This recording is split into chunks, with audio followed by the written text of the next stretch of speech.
Take a look at this. This tells you a lot. The Monmouth University Poll was created just to aggravate.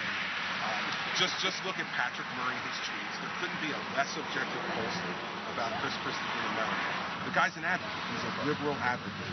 So I've never paid attention to the Monmouth Poll in New Jersey. I've never paid, and by the way, it's the Monmouth University Poll. Anybody who don't care? I think nationally people are on the edge of their seat waiting for the Monmouth University Poll to come out. And please, stop. Can you imagine how difficult that would have been to hear if you were right next to Governor Christie, had those yellow letters not been there to transcribe exactly what he was saying?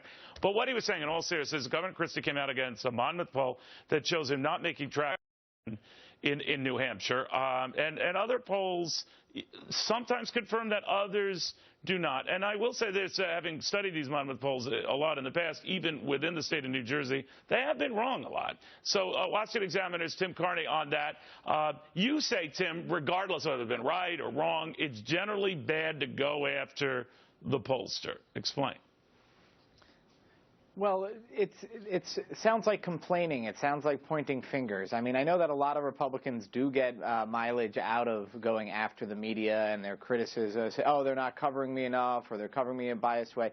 But in general, if you have a message to sell and you're talking about it, you're going to do better than if you're just pointing fingers at a pollster. He could just say, look, I'm not following the polls, or you've got to look at all the polls, or the only poll that counts is the one on Election Day. Any of those things. But it sounds like sniping. He's aiming, he's punching down. Well, I think what he's saying, though, Tim, and this is where, yeah, I hear what you're saying, but I'll give him the benefit of the doubt on this one because other polls had shown him gaining some traction in New Hampshire. Now, the Donald Trump phenomenon is real, and it is hurting him. It's hurting all the other guys, every one of them.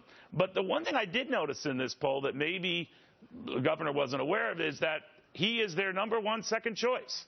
So I found that rather revealing. What do you think?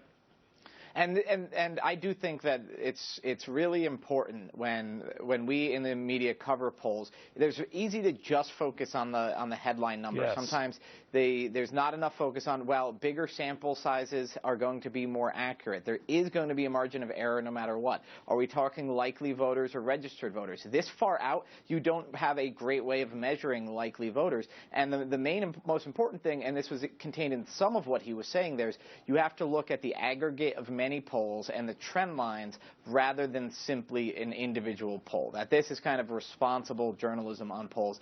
Any one poll has to be seen as a snapshot that may be inaccurate. Yeah, but I think his argument was that certainly within the state of New Jersey that they have notoriously ranked his performance lower than of others, and I have seen that in New Jersey. I don't know if that's a bias, but it is a statistical quirk that sometimes bears mentioning, right? Well, sure, and he's got a history with him. They are a New Jersey-based pollster. But when I do these analysis, I don't look at this guy or this guy. Yeah, right. You try to aggregate all the polls and look at it, and that's the argument he could make. Hey, pay attention to the bigger picture. I'm doing better in New Hampshire. And personally, I think Chris Christie will have a boom in New Hampshire, and I expect to see him really in contention there. Yeah, well, he's filling those town hall meetings up fast. Very few do what he does. Tim Carney, thank you very, very much. And he performs on stage very well. Indeed, indeed. Thank you, Tim. I appreciate it.